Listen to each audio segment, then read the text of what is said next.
Marseille, projet APHM. Nous avons rencontré Karine Delanoë, employée par les hôpitaux de Marseille dans le secteur de la culture et de la création contemporaine. Elle vient matérialiser le commanditaire que sont les hôpitaux de Marseille. Mais l'hôpital à Marseille, c'est quoi? Ce sont 5 sites répartis dans la ville qui emploient 15 000 agents représentant une centaine de corps de métier. Les principaux revenus de l'hôpital proviennent de la sécurité sociale et d'une partie des impôts. Lorsque Nicolas Sarkozy est arrivé à la présidence, il a mis en place la T2A, c'est-à-dire la tarification à l'activité. Le ministère fixe à chaque discipline un budget adapté et proportionnel, ce qui se rapproche de la gestion entrepreneuriale. Aujourd'hui, les hôpitaux sont des lieux hybrides entre l'entreprise et la fonction publique. Ce nouveau fonctionnement, induisant une nouvelle organisation des hôpitaux, influe sur la qualité de la relation entre patients et soignants. Et c'est ainsi que se sont créés les comités d'usagers. Leur volonté est de placer l'utilisateur au centre du parcours de santé. Chaque établissement possède son comité d'usagers, composé de 50% de soignants et de 50% de représentants d'usagers. Leur but est de consacrer les fonds de dotation pour améliorer le volet hospitalité de l'hôpital en prenant en compte l'accueil des patients, des aidants et des visiteurs et la maintenance des locaux. Après la réunion que nous avons eue avec le comité d'usagers, les problèmes majeurs ressortis sont le manque de place, des locaux pas adaptés et pas toujours respectés, du stress et un manque de temps. L'usager n'est pas un consommateur de santé, mais il est consommateur d'accueil. Cette remarque nous a conduit à la commande suivante. La création d'un référentiel de salon des familles qui pourra être déclinable dans tous les services et le fait de garder une cohérence quant à l'image des hôpitaux.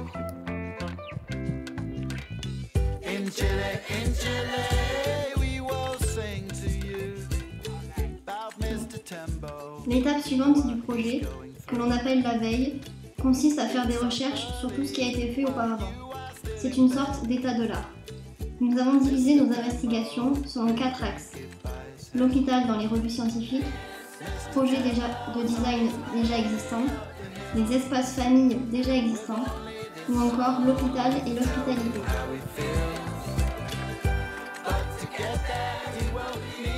Et nous en avons tiré des premiers enseignements que l'on gardera à l'esprit pour la suite du projet.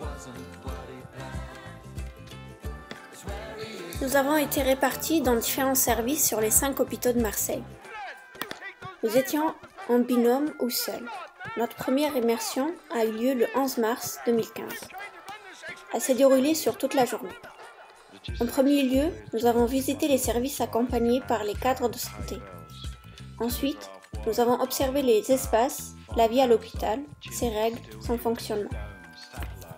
Puis nous avons pu nous entretenir avec différents acteurs de l'hôpital, médecins, accompagnants, patients, cadres de santé, aides-soignants, infirmières, secrétaires médicales, etc.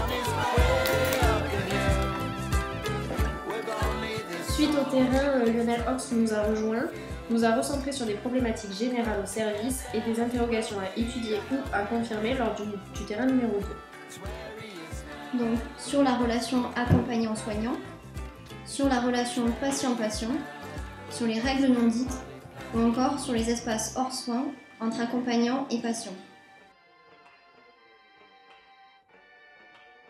Ensuite, Philippe Gauthier nous a rejoints, nous a donné des problématiques par service cette fois-ci. Nous avons créé des hypothèses de solutions en se mettant dans la peau de diversité, par exemple cité industrielle ou la cité verte ou bien d'autres. Les diagnostics pour l'hôpital Solaris, c'était la signalétique. Pour l'hôpital Nord, la salle des familles a trop de fonctions différentes de sa fonction première.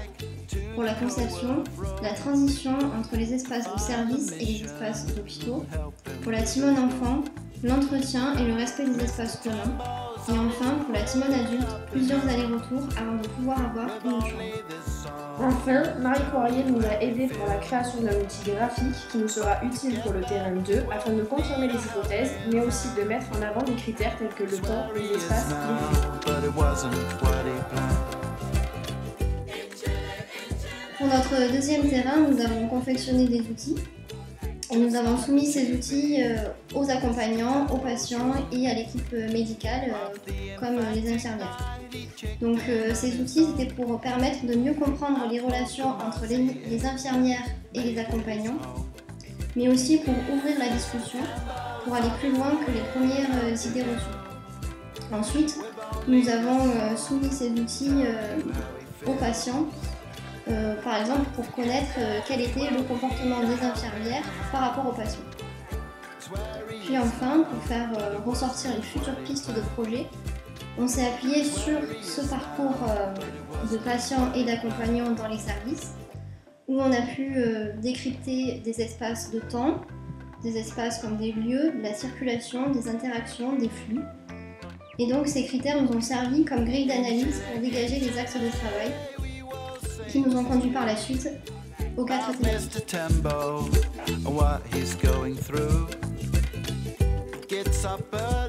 Nous avons malgré tout gardé en vue l'accompagnant comme sujet central de notre projet, afin de le reconnaître et de faciliter son rôle dans l'hôpital, mais aussi lui offrir une autre respiration possible et créer un hôpital habilité pour les accompagnants. Nous avons donc s'organiser dans le temps, s'orienter dans l'espace, s'informer et se former, et s'organiser socialement. Ces 4 thématiques auront toujours pour but de prendre l'accompagnant dans sa globalité.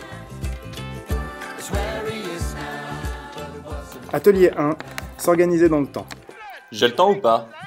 Le temps étant divisé entre attente et moment auprès du patient, comment optimiser la journée afin de permettre à l'accompagnant de rester actif? Atelier 2. S'orienter dans l'espace. Ah, où suis-je? Les difficultés d'orientation augmentent le stress des accompagnants, déjà préoccupés. Comment rendre la circulation plus instinctive?